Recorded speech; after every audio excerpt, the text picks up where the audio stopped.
This is the story of Ngozi, a young wife whose world is shattered when she is told her husband, Chinedu, died in a terrible accident. But just when she tries to accept the painful news, shocking mysteries begin to unfold. His ATM card withdraws 5 million Nigerian nairas the next morning. Neighbors whisper about missing money, and the coffin brought to her house leaves her wondering. Is her husband really dead, or is there a secret no one wants her to uncover?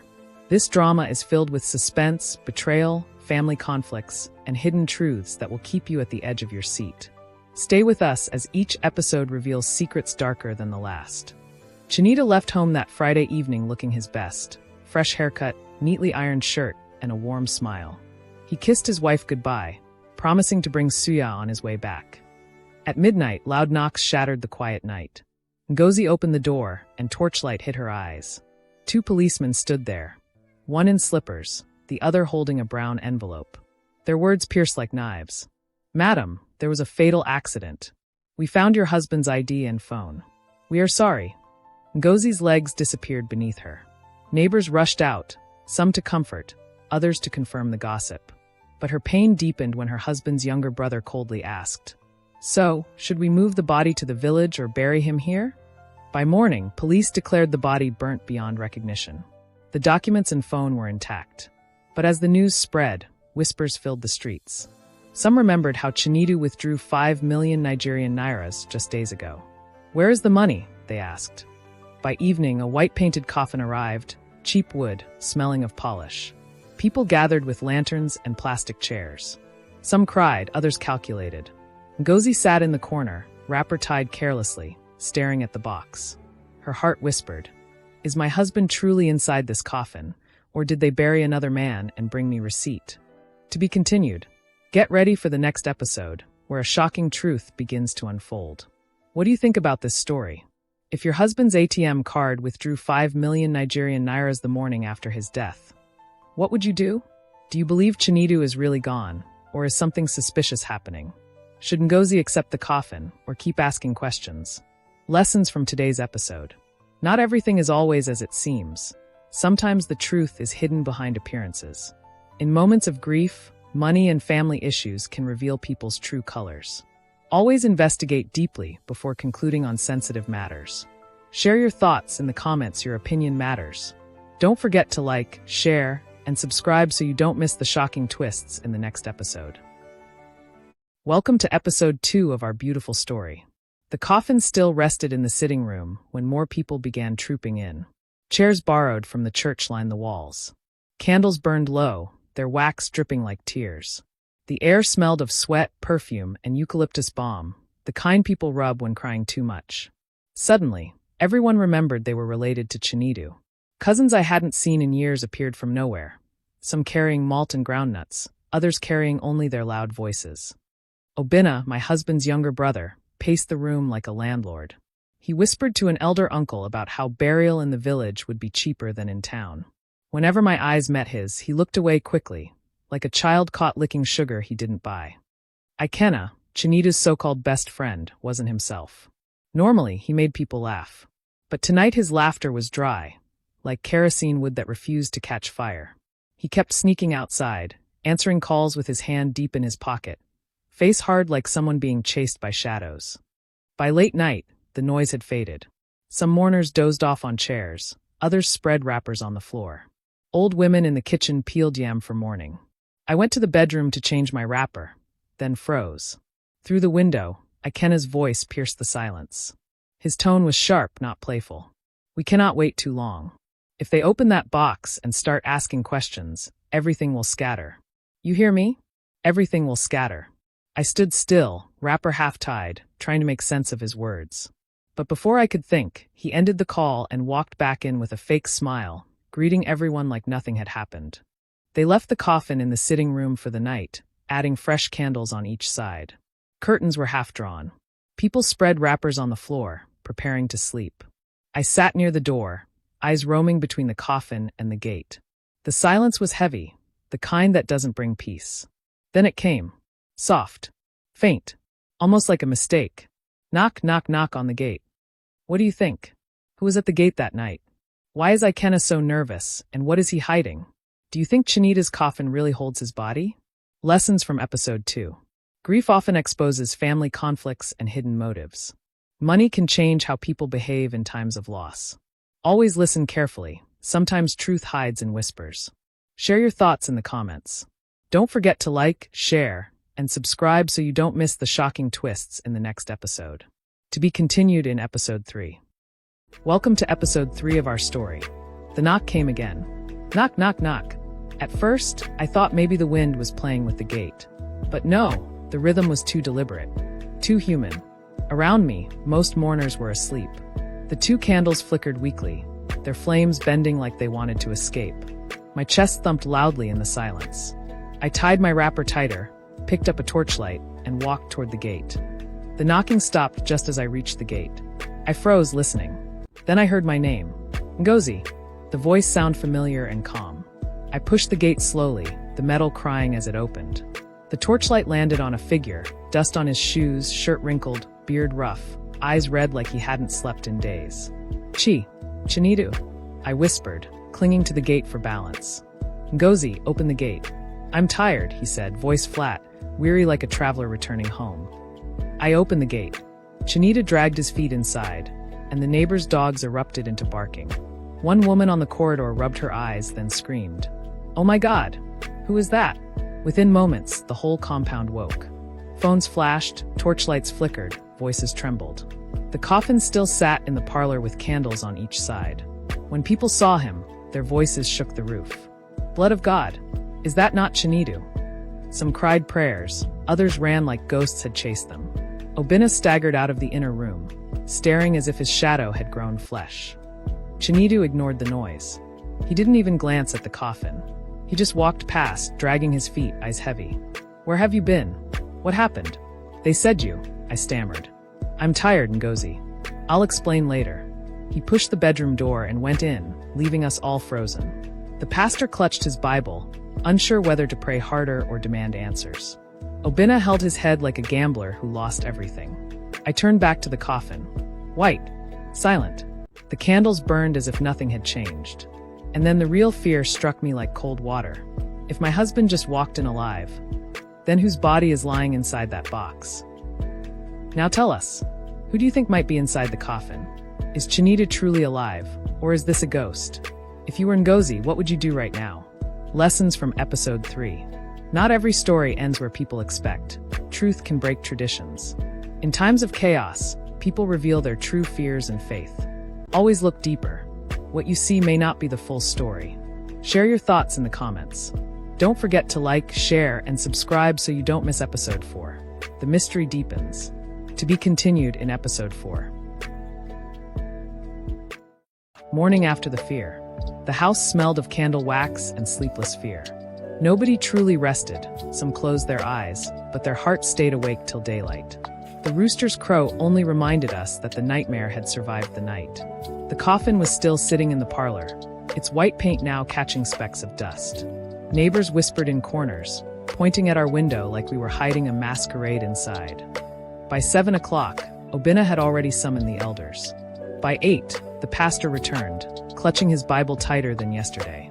Then Chinedu walked out of the bedroom, eyes swollen, lips cracked, one shoe carrying sand as though he had trekked from the grave itself. He greeted no one. He only asked me for hot water. When Mama tried to ask, "My son, where have you been?"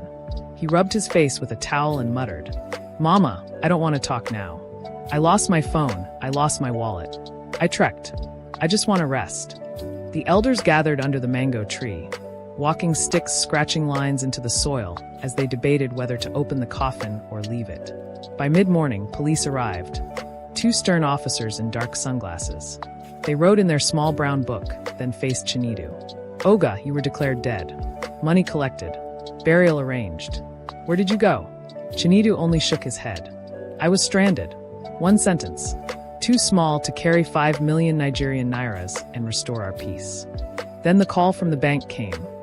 5 million Nigerian nairas had left Chinedu's account the morning after his supposed death. Obinna's face changed instantly. He stood, eyes burning.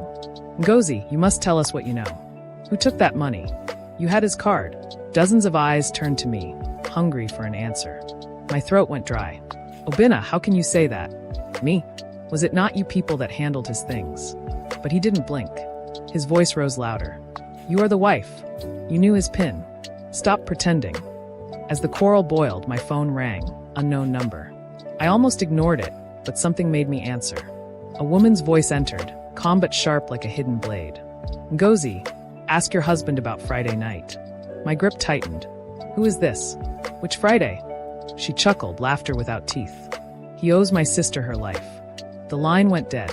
My hand froze colder than the morning breeze. Who is that? Which sister? And what happened on Friday night? Let's hear from you. Who do you think the caller was?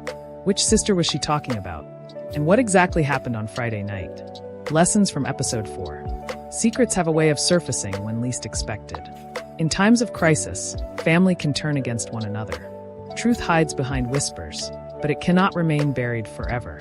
Share your thoughts in the comments. Don't forget to like, share, and subscribe so you don't miss Chapter 5. The mystery only deepens. Sparkles to be continued in Episode 5.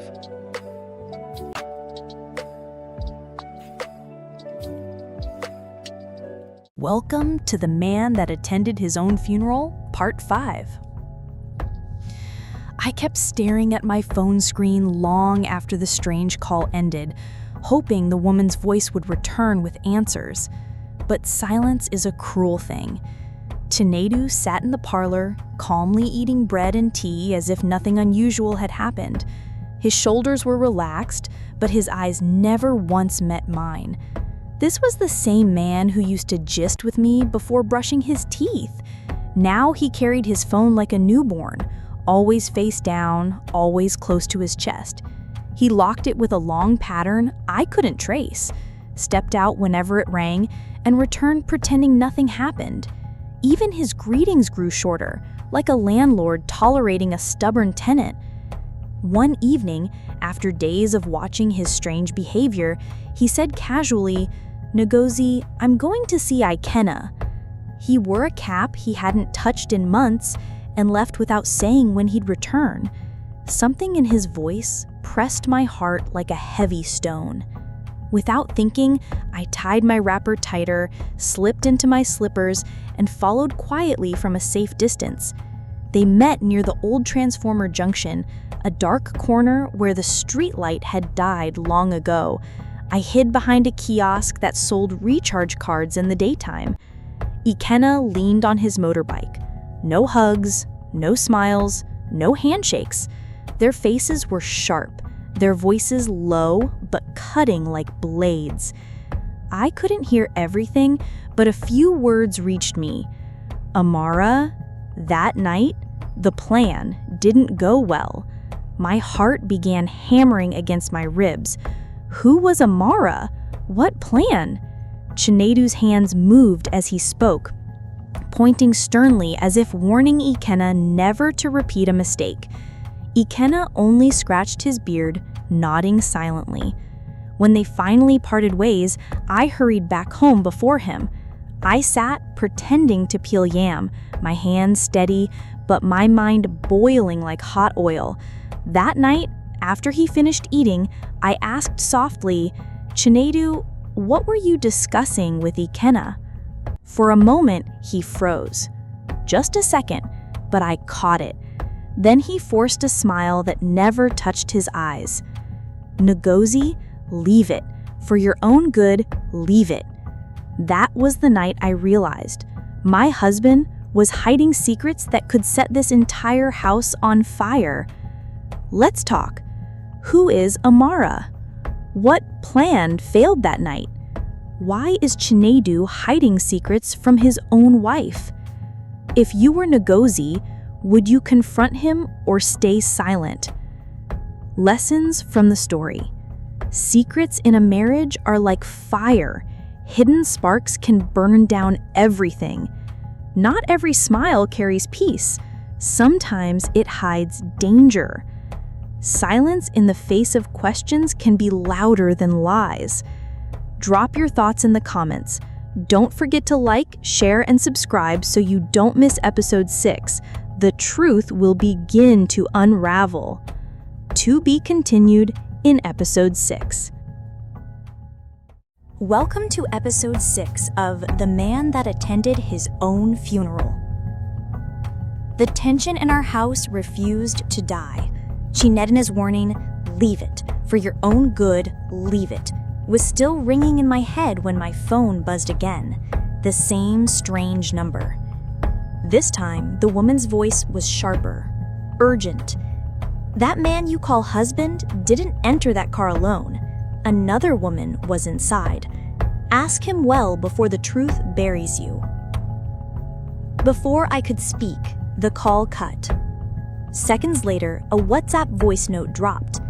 Her words froze my soul. They planned it. Chinedu was supposed to travel with her that night. Ask him where he kept the truth. I sat stiff, listening to the water run in the bathroom where Chinedu was bathing calmly while my whole body trembled. By morning, fresh trouble arrived. Obinna, my brother-in-law, was moving like a thief with a secret. He held a brown envelope and whispered to an elder. Mama and Kechi pulled me aside and said, "Ngozi, Obinna wants to sell Chinedu's shop. He says government hasn't confirmed the body, so he can still claim it." My head went blank. Sell his shop. The sweat of his life. When Chinedu returned later that evening, his shirt half-buttoned and his eyes burning, Obinna was already waiting with 2 men at the gate. The compound turned into a war zone. "You want thief my life while I still breathe?" Chinedu thundered, pointing at Obinna. Voices rose. One neighbor shouted, "We never see official paper say you dey alive, oh. Not only you dey talk om." Then slap, chair, shouting, children dragged inside. Chaos. By night, my spirit was exhausted. I entered the bedroom to pick clothes, but my foot hit something under the bed. A black bag. I dragged it out. It was heavy. Inside, bundles of money, some burnt at the edges as if they had escaped fire. I counted 5 million. I covered my mouth with trembling hands. If this money was here, whose funeral did we bury? And who was the woman in that burning car? The room felt smaller, the silence heavier. For the first time, I knew I couldn't run from the truth anymore. If nobody would answer me, then I would check that coffin myself.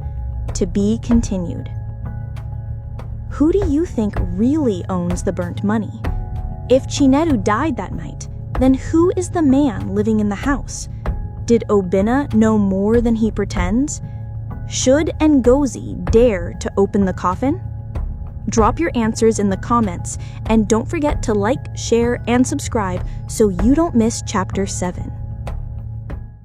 Previously in The Man Who Attended His Own Funeral, Ngozi discovered bundles of burnt money hidden under her bed and began to suspect her husband, Chinedu, was hiding more than he was saying. But tonight, she makes a decision that will change everything. What lies inside the coffin? And who is the mysterious woman called Amara? The night was heavy, silence pressing on every corner of the house. Ngozi stepped into the corridor, each step dragging like a burden she didn't want to carry. Her eyes fixed on the coffin by the wall, the same coffin everyone believed carried her husband's body. Her hands shook as she pulled the cloth away. The wood was cold. She lifted the lid, bracing herself for the stench of death, but instead, a different smell escaped. Smoke. Burnt nylon. What she saw was no body at all. Old clothes, empty bottles, a woman's chain, 2 bangles, and a black purse, half melted by fire. A coffin of lies. By morning, she could no longer hold the storm inside her. She dragged the black bag of money and dropped it heavily beside his food. "So this is where you kept it?" "Ngozi, I no plan all this. That night, Amara called me. She said there was business to clear my old debts, but when I reached there, I saw it was stolen money. I ran. Hours later, the car burned with a woman inside. I thought it was Amara herself. So you kept quiet, let them bury an empty coffin in your name, and hid stolen money under our bed? His shoulders slumped, his eyes wet with fear. He had confessed, but the story was far from complete. Then it came, a single message that froze her blood. If you want the full truth, meet me at the old warehouse tomorrow by 5 p.m. Don't tell him. Amara. The same name that fell from Chinedu's lips was now typing her directly. Amara. Ngozi's mind was no longer in that room. It was already standing at the old warehouse, waiting for answers that refused to sit down. Was Amara alive, or was this another trap? Guys, it's time to decide. Do you think Amara is really alive, or is someone using her name to trap Ngozi? Should Ngozi go to the warehouse alone, or tell someone first? Do you believe Chinedu's story, or is he still hiding something? If it was you, would you forgive him, or expose him to the whole village? Share your thoughts in the comments below. Don't forget to like, share, and subscribe for the next episode. Previously on The Man Who Attended His Own Funeral, a coffin was laid in Chinedu's name, yet the man himself walked back into the compound alive, leaving fear and confusion everywhere. From missing millions to Obinna's betrayal to a mysterious woman's voice on the phone, Ngozi's world turned upside down. The coffin turned out empty, the money partly burnt, and the name Amara appeared like a ghost from the shadows. Tonight, truth unfolds. Ngozi's heart beat louder than her slippers as she walked to the old warehouse. Inside, the air smelled of rust and secrets. Then Amara appeared, slim, face half covered with a black scarf, eyes sharp with fear. "Your husband didn't kill anyone," Amara confessed. "They used him. That night, it was their driver who died. They faked the coffin to bury their crime.